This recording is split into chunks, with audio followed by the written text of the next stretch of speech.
بسم اللہ الرحمن الرحیم۔ میں ہوں عمران ملی اور آپ سب کو اپنے چینل پہ خوش آمدید کہتا ہوں۔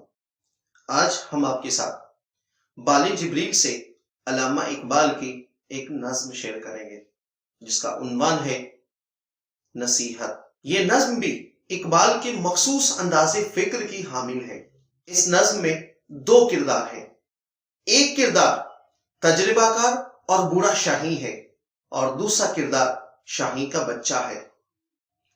بوڑھے عقاب نے شاہین کے بچے سے جو بات کی اسے اقبال نے 3 اشعار میں بیان کیا ہے۔ پہلا شعر: بچہ شاہین سے کہتا تھا عقاب سال خورد، اے تیرے شہپر پہ اساں رفت چرخ بری۔ یعنی عمر رسیدہ عقاب نے اپنی نسل کے نوعمر شاہین کے بچے سے کہا، میری دعا تو یہ ہے کہ رب ذوالجلال تیرے پروں میں آسمان کی بلندیوں تک اڑنے کی صلاحیت پیدا کرے۔ دوسرا شعر: ہے شباب اپنے لہو کی آگ میں جلنے کا نام، سخت کوشی سے ہے تلخ زندگانی انگبی۔ یعنی مجھ سے سن کہ شباب کسے کہتے ہیں، جوانی کا کیا مطلب ہے۔ شباب اپنے لہو کی آگ میں جلنے کا نام ہے۔ جوانی کا مطلب یہ ہے کہ تو لگاتار محنت اور مشقت کرتا رہے اور تیرے خون کی حرارت تجھے ہر وقت جد و جہد میں لگائے رکھے، اسی کو شباب کہتے ہیں اور اسی کا نام اپنے لہو کی آگ میں جلنا ہے۔ جب کوئی ہر وقت محنت و مشقت میں مصروف رہے اور اس کی جد و جہد میں کبھی بھی کمی نہ آنے پائے تو اس سخت کوشی کی بدولت زندگی کی ساری تلخیاں اس کے لیے شہد کی طرح میٹھی بن جاتی ہیں۔ تیسرا شعر: جو کبوتر پر جپٹنے میں مزہ ہے اے پسر، وہ مزہ شاید کبوتر کے لہو میں بھی نہیں۔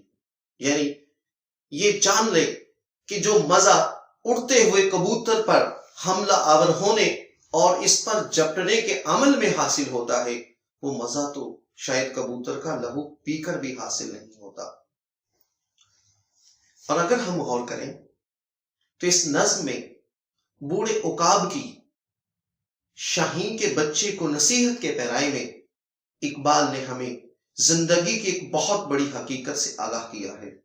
وہ حقیقت یہ ہے کہ زندگی کا اصل لطف جد و جہد میں ہے اور زندگی کا حقیقی مزہ وہی لوگ لیتے ہیں جو مسلسل جد و جہد کرتے ہیں، اور اس جہد مسلسل کے نتیجے میں ان کے لیے زندگی کی کڑواہٹ شہد بن جاتی ہے۔ ان کے لیے کوئی مشکل اور کوئی رکاوٹ نہیں رہتی۔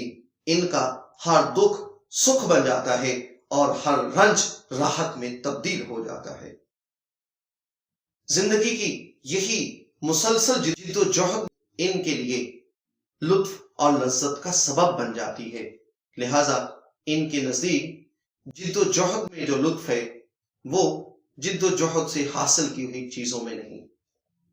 پس اگر ایک جوان اپنی زندگی کی کڑواہٹ کو شہد میں اور اپنی زندگی کی ناکامی کو کامیابی میں بدلنا چاہتا ہے تو اسے چاہیے کہ اپنی زندگی کو محنت، کوشش اور جد و جہد سے عبارت کرے۔ اللہ ہم سب کا حامی و ناصر ہو۔ شکریہ۔